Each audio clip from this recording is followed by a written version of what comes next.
what's going through your mind right now after that game? Yeah, I mean, obviously frustrated. 0-2 weekends are just things that you don't want to happen to a program, any team that you're on. So frustrated with the ending, obviously. I wish we could get that one back, but yeah, frustrated. Tobin was just in here, and he said he wasn't sure what the team's identity was in some stages. What do you feel the hurdle is with this move? Yeah, I mean, I think that we've cemented ourselves, I think, in my opinion, as like we're going to press 40 minutes a game. We're going to try to fight and claw and make games tough. We're going to guard you 94 feet. And, there's been droughts, obviously, when we have a tough time scoring, but we got to let our press help us when we can't score like that, get easy buckets in transition like we did today. And then limit their ability to score in the press. They got, I don't know how many times they scored in the press. We could look at it, but they scored a solid amount. So we got things we got to build on for that, for sure. You played a lot of college basketball games. Mm-hmm. It's one of the crazy erratic games you've been involved in. Yeah, for sure. I've been on the other side of this, hitting a buzzer beater at the end of the game, and obviously emotions like this, back and forth game. We go up one, they go up one. We go up one, they go up two. We gotta lock in at the end of the game and get that stop. So, yeah, we're definitely one of the most crazy games. Do you think the week off comes at a good time? I'm one of those guys. We lose, like Coach said. When we lose, I'm gonna go back out there and play. And kind of put this behind us and try to get a win. So obviously it's gonna be a long week. Watch the film tonight and try to figure out what happened. You know what I mean? In that run. What positive adjustments did you make today as compared to maybe some of the other games where you weren't scoring as successfully? Yeah. I think just continue to attack the ball. Sometimes I may rely on hitting shots from the outside, but continue to drive the ball, keep them on their heels, and play off my shot, keep it simple, you know what I mean? That helps me, but was able to get it going today. I know what I'm capable of, and the coach and the team knows what I'm capable of doing. So, yeah, just staying consistent with that. What kind of adjustment is it to go from a complimentary scorer to somebody that's more of a primary option in your role here at Iona? I throughout college, like you said, complimentary scorer, but I've always been a scorer, you know what I mean? And so coming here, just obviously getting more opportunities to do so, balls in my hands a lot more, and I guess the biggest adjustment is making the right decisions at the right times, you know what I mean? You have the ball in your hands and big opportunities and making the right plays, I think, and being consistent with that is the biggest adjustment, from going into a primary position. And you made three drives to the basket that gave Iona a 67-66 lead. Then you got another one to get to Iona down 170-172. Were you more comfortable driving to the basket than taking an outside shot? Yeah, today they I felt like I could get past a lot of defenders. They in ball screen coverage, they didn't do a great job. So I felt comfortable attacking their big man. So I saw opportunities there, and I felt more comfortable doing it. Idan, from your point of view, during that 17-0 run that they had, what did they do, or what did you guys not do that changed the game? I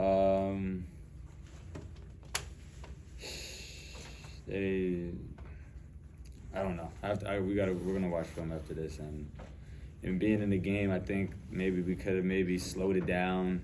You know what I mean? When they hit a couple shots, maybe just like he said, kill them with patience, not take early shots. I felt like we were over dribbling at some points in the second half, trying to, we had a lead. Okay, maybe it's time to get a little greedy. We over dribbled. So I think we just gotta stay consistent, move the ball. They hit some big shots, but maybe we gotta lock in. There's no way they should go on a 17-2 run. That's bad basketball. And credit to Niagara. Great game for them. Great game. They played well. Made some big shots. Made big shots on the stretch. We did some good things, but we got minus 17 on the glass. We got out rebounded, which really hurt us. They missed 20. They missed 25 shots and got 12 of those offensive rebounds. It kills you. kills you. I mean, they got half the shots they missed. They got the offense rebound. We turned them over 20 times. Like, we did a lot of good things, but like the fact they just, it's frustrating. I mean, they came in. I thought we got up by 9, and we just couldn't pull away. And then they got up by, it was a 20-2 run or something like that really put us in bad shape. So credit to them. I mean, they made big shots. Bayless kid makes a big shot at the end. Obviously, a big shot off an out of bounds play again. That's I don't know how many times that's happened. Out of bounds play off of the post kid hit a guy for a 3. Bumble hit a 3, and they hit 3 at the end. So yeah, I mean, got to keep plugging away. But tough loss, tough way to end the weekend, obviously. But we'll get back to work. Tobin, they go on the run, you fight back, they take the lead, you get it back with 6 seconds to go, and then the shot at the end. Is that just more frustration than anything? You guys did do some good things down the stretch. What can you take away from this one? Yeah, it's hard because we got ourselves down and had to fight so hard to get back into it, and it's it takes a lot of energy. We missed big free throws, we missed layups. They made 3 big threes. It's basketball, right? They made 3 big threes. We missed shots at the rim. We missed. Free throws are huge. They shot 24, made 19. That's a lot. I mean, we made in the game. It's crazy. We made 7 more shots in the game than they did, and we still get beat. They made 19 free throws. We scored. And I'm not complaining the foul calls at all. I mean, they went to the basket. They got fouled. They made free throws. So yeah. Very, very frustrating. A lot of losing stinks. It just stinks. It just is what it is. But I thought Niagara played very well. They have tough guys. I thought they competed. I thought their energy was great. Greg does a very good job. So you can mad at all you want to, but a lot of credit goes to them for how well they played. And he kind of messed. It went small. Them going small hurt us, because they had guys like Marble and those guys were making plays. Bayless played great off the bounce. That really hurt. They spread us out a little bit. And we have to guard the ball. We have to defend better. I mean, they shot. I thought the first half we really defended well, and then the second half they shot 56%. We didn't get stops. Greg had a rough night Friday night. He comes back and goes for 22. How much of an encouraging sign is that for him to bounce back? Greg's a really good player. And when he brings energy and that kind of stuff and toughness and he's focused, he's really good. So it's good to see. Coach Ashima had a 2-pointer tied at 69 all, but do you feel like you need to get more from us? What more? To be honest, more for a lot of guys, right? I mean, Greg gets 24 and Idan gets 22, and it's how do you help us when you're not scoring, right? So, rebounding defensively, making the extra pass, making the extra play, things like that have to be important to us. So, there's a lot of guys I think we have to get more out of it. I wanted to play our bench more today. That was the plan. But we brought our bench guys in, and we got hurt a little bit on the glass. They got hurt a little bit with some defensively. So there's more guys we need more out of. But how do you help us win when you're not making shots? That's a big thing. And so we every night you're not going to make shots. So it's there's other ways you can help us win, and we're not getting a lot of that across the board. But listen, it's a finicky thing, right? If that shot doesn't go in by Bayless, we're winning. And it was a gritty effort to get back in the game. But in the overall sense of the game, we didn't do enough good things. With 6 seconds left, is the thought just not to foul the player? Is there a way you tell the players to create an obstacle? Well, the kid made a great shot. I would have ideally had a timeout there, and we would have called timeout and not. I thought we were bad. I haven't seen the play yet, but I thought they got over the top of us. I don't know how it happened. Yeah. So we'd like to keep things in front there as much as possible. But the reality is they're going to get a shot. They got a pretty tough shot, and the kid makes a shot.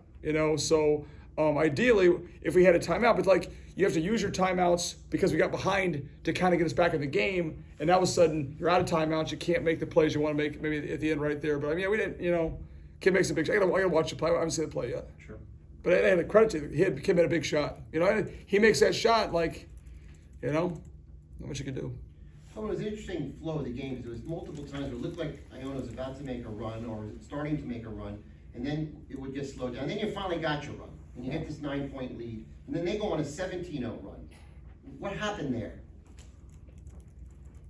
I think they called timeout. We got up by 9, and I think our guys were talking in the timeout, and they were like, "Hey, we've been here before. This is a time to really dig in, get stops, and make that 9-point lead out. You get up to 12 or 13 or 14, all of a sudden you're in pretty good shape. We didn't do it. Right. We didn't do it. I got to watch the tape again, but it seemed to me like we got greedy. we shot the ball a little bit early, and they scored they scored every time down at points, right? So it's like, yeah, I mean that was a big stretch of the game right there. We go from up by 9 to down 7, you know, frustrating.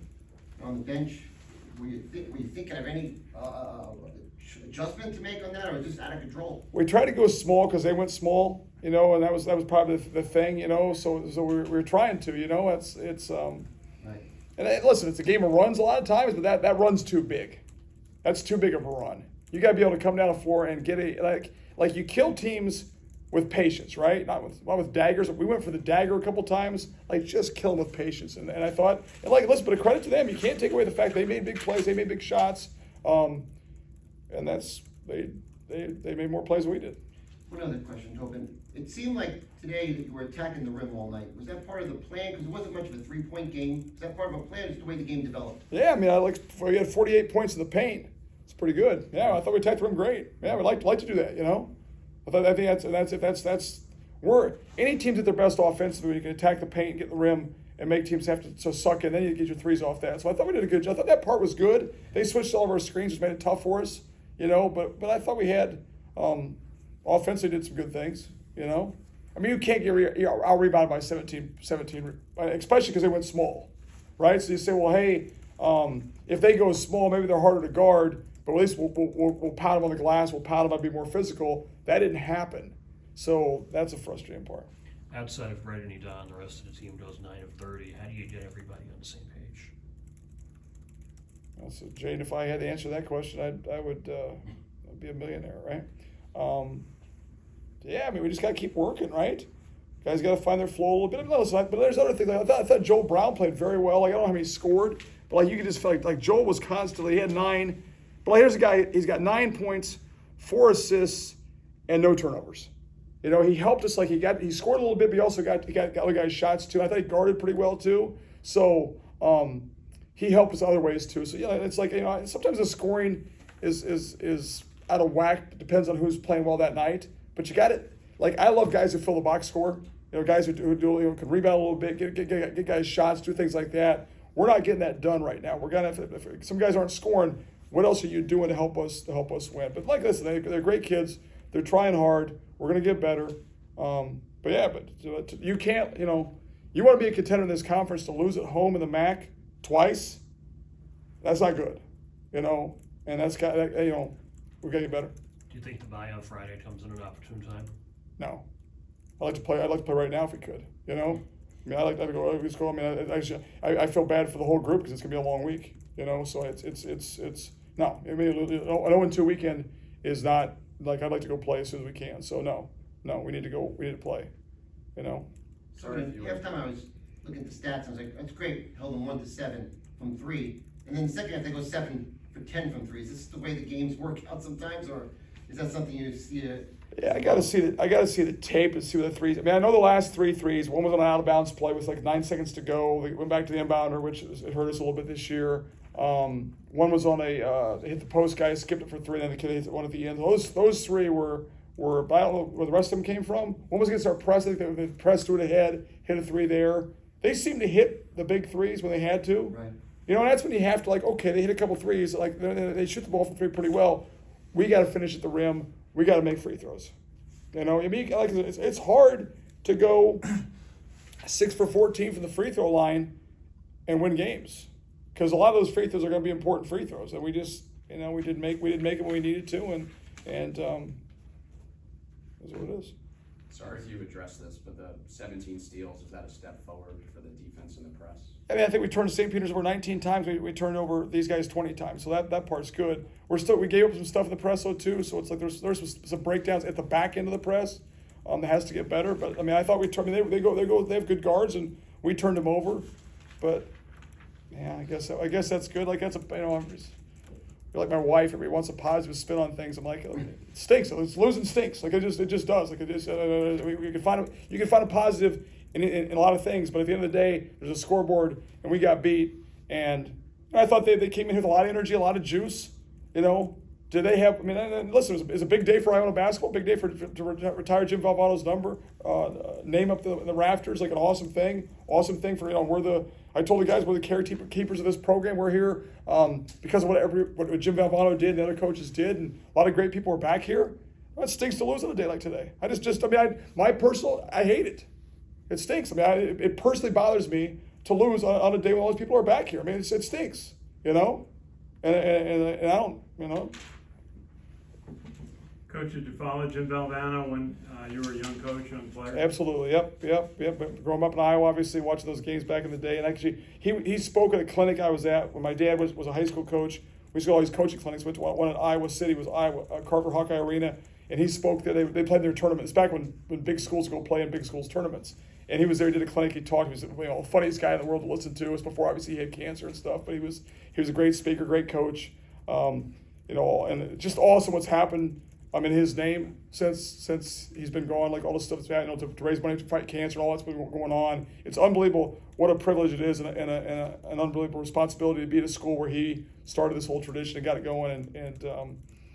I was excited for today for Iona and Iona basketball and all that's happened here. It was great to see all those people back here. And like how I am as a person, like it personally bothers me to get beat. I feel it just does. Especially I feel like I'm letting the program down, letting the school down because we have to do our responsibility and find a way to win on a day like today. And that was kind of driven home. And we didn't do it. So. You talk about a week off where we play, like we're going to go right back to work and work harder. That's all you can do, right? There's two options. One, you quit, and two is you go work harder. We're going to work harder. That's all that's going to happen. At some point, it will break through. Tobin, it feels like these losses. There's been scoring lulls, scoring droughts. What do you think has kind of been behind it? And today there was a 7-minute drought. What do you guys need to do to fix that? So, all right. Everybody's got an identity, correct? Right? Everybody's got a way how they play. Like St. Peter's is going to defend you no matter what happens. They're going to defend. They're going to defend. They're going to be tough. That's their identity, right? Niagara's got great guard play. Their guard's going to make plays and get shots and do things like that, right? What is our identity, right? So it's pretty obvious by now that we're not a great half-court offensive team. So for us, to win games and to win conference games and to have a chance to be in a contender in this conference this year, right? We have to defend and rebound because those droughts are going to happen. Like we don't have a low post scorer besides Greg. Greg's a little bit undersized, so it's like he can't score all the time in there, right? So we don't have a guy you can throw the ball to the post and say, hey, this guy's going to score for us, right? So to counter those droughts, we've got to guard, we got to get loose balls, we got to be tough, we got to be gritty, and you got to do it for 40 minutes because the droughts are going to come. It'd be very not naive is not the right word, but like it's just going to happen. At some point we're going to have a hard time scoring in any stretch of the game because we're not making shots. We're not a great power team inside, so we got to keep defending. And the fact that they shot 58% in the second half, you can't counter if they shoot what they shot in the first half. Probably win by 10, but we stopped guarding, and when you stop guarding, then the droughts really that's when it really hurts you because now. You're back then, especially how we play too with our press. If we can turn teams over, we can get some stuff. Like how do you stop the drought? Get a turnover for a steal. Get something in transition, things like that. Well, and we did it a little bit, but not during that drought at all. We kind of let them dictate the game.